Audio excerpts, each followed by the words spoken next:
जयश्री राधे, रामधारी गुप्ता, खंड 2, प्रतिलेखन संख्या 45, गति 120 शब्द प्रति मिनट। प्रारंभ करें।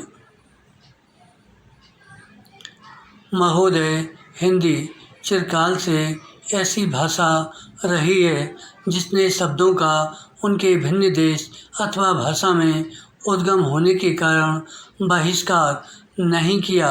सच पूछिए तो सभी जीती जागती भाषाओं का यह एक गुण है कि वे अपने शब्द भंडार को बढ़ाने में हिचकती नहीं। चाहे शब्द किसी भी उद्गम के हों, उन पर अन्य भाषाओं का प्रभाव पड़े बिना नहीं रह सकता, क्योंकि सभी जीती जागती भाषाओं में आदान प्रदान होता ही रहता है। इसलिए जब हम हिंदी को भारत के लिए एक सार्वभौम भाषा बनाना चाहते हैं तो प्रादेशिक भाषाओं के शब्दों और मुहावरों के लिए भी द्वार खुला रखना चाहिए। मैंने ऐसे कई लोगों के लेख देखे हैं जो हिंदी भाषी नहीं हैं और जिन्होंने हिंदी का अभ्यास राष्ट्रीय कामों के लिए ही किया है। उनके लेखों में कुछ ऐसे शब्द और मुहावरे देखने में आए हैं जो अर्थ तो स्पष्ट कर देते हैं पर आधुनिक हिंदी में प्रचलित नहीं हैं।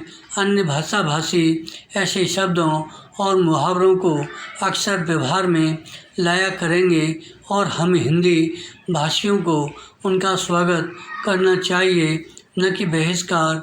विराम। हिंदी सच्चे अर्थ में राष्ट्रभाषा तभी होगी जब भारत के सभी निवासी इसके साथ प्रेम करने लगेंगे और इसकी उन्नति में अपना गौरव मानने लगेंगे।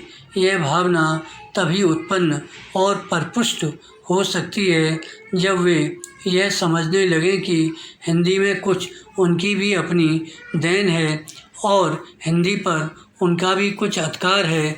मैं समझता हूँ कि हमें इस भावना का स्वागत करना चाहिए और इससे डरना नहीं चाहिए।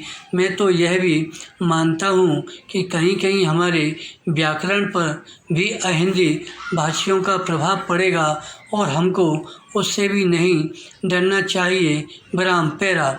इसलिए मैं चाहता हूँ कि हिंदी भाषी और हिंदी संस्थाएं निस्पृह भाव से हिंदी की श्री वृद्धि में लग जाएं, जिससे अन्य भाषा भाषी भी उसके विभिन्न प्रकार के साहित्य से परिचय पाने के लिए उसे सीखना आवश्यक समझें।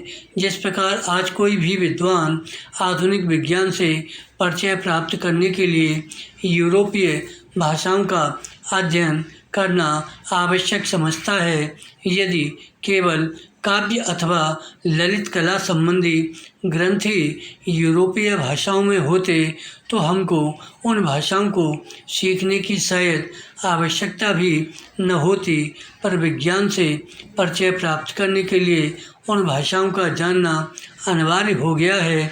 विराम।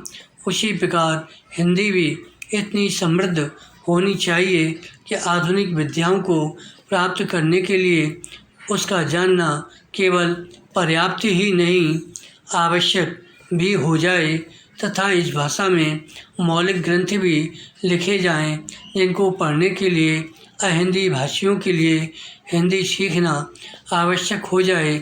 जितनी बड़ी संख्या हिंदी जानने वालों की है, उतनी बड़ी संख्या संसार की 2-3 भाषाओं के बोलने वालों की है। इसलिए यदि इतने लोगों में यह भावना उत्पन्न हो जाए कि वे हिंदी को संसार की भाषाओं में समुचित स्थान उपलब्ध कराना चाहते हैं, तो हिंदी का गौरव बढ़ेगा। धन्यवाद।